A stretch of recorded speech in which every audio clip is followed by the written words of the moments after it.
Imagine a date not far from now. The calendar reads quietly. The world has not ended, but it has accelerated. Life moves faster than the human nervous system was designed to tolerate. Notifications never stop. Expectations multiply.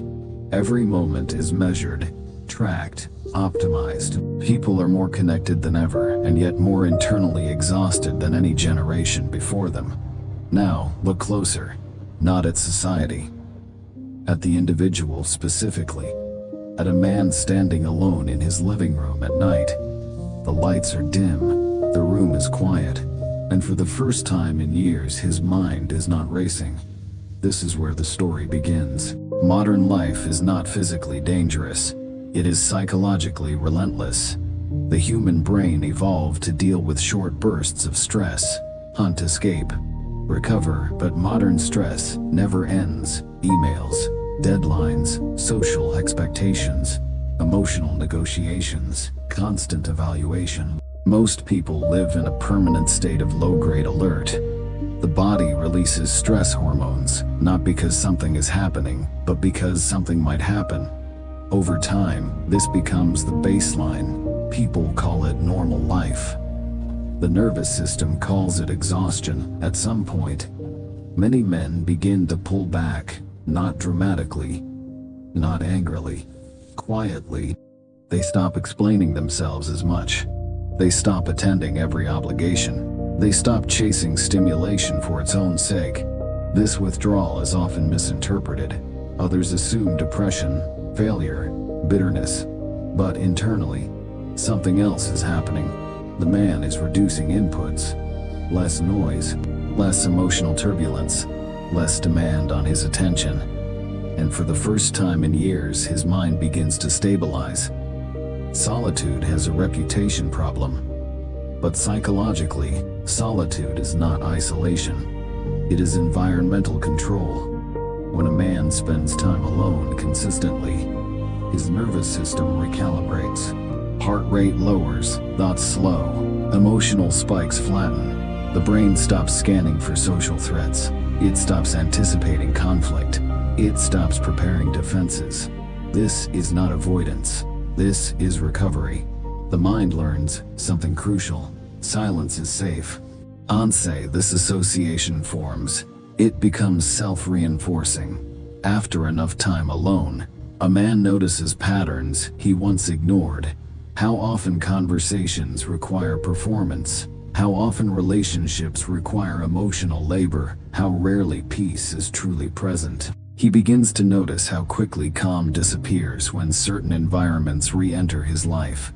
This creates contrast, and contrast creates clarity.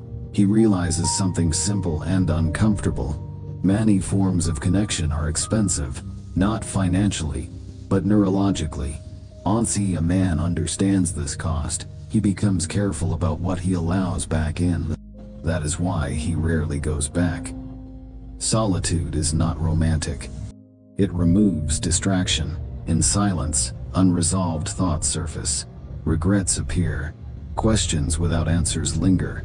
But something interesting happens over time. The mind stops running from itself. A man learns that discomfort does not mean danger. That boredom does not mean emptiness. That stillness does not mean stagnation. He becomes familiar with his internal landscape, and familiarity replaces fear. Attention is the most valuable resource of the modern age. Every interruption fragments it. Every unresolved emotional thread consumes it. When a man lives simply with fewer emotional obligations, his mental bandwidth expands. He can think longer, focus deeper, stay with problems instead of escaping them. This creates a quiet advantage, not visible on the surface, but decisive over time. Much of modern life is performative. People curate personalities, manage impressions, adjust themselves to fit expectations. Solitude removes the audience. And without an audience, performance becomes unnecessary. A man alone long enough begins to act without rehearsal. His preferences clarify. His values solidify. His identity stabilizes. This is not ego. This is integration. A man who is comfortable alone is difficult to control. He cannot be easily pressured by fear of exclusion. He cannot be easily distracted by validation. He cannot be easily rushed into decisions, because his baseline is already quiet. He is not desperate for stimulation. He is not starving for approval. This creates psychological sovereignty. Eventually, the man stops asking whether solitude is good or bad. He simply recognizes it as functional. It is not a rejection of others. It is an alignment with himself. And once that alignment is established, returning to constant noise feels unnatural. Not wrong, just unnecessary. Once a man becomes comfortable alone, he rarely goes back. Not because he cannot connect, but because he understands the value of calm. Not because he fears intimacy, but because he respects his own mind. This is not isolation. This is clarity. And clarity, once earned, is not easily surrendered.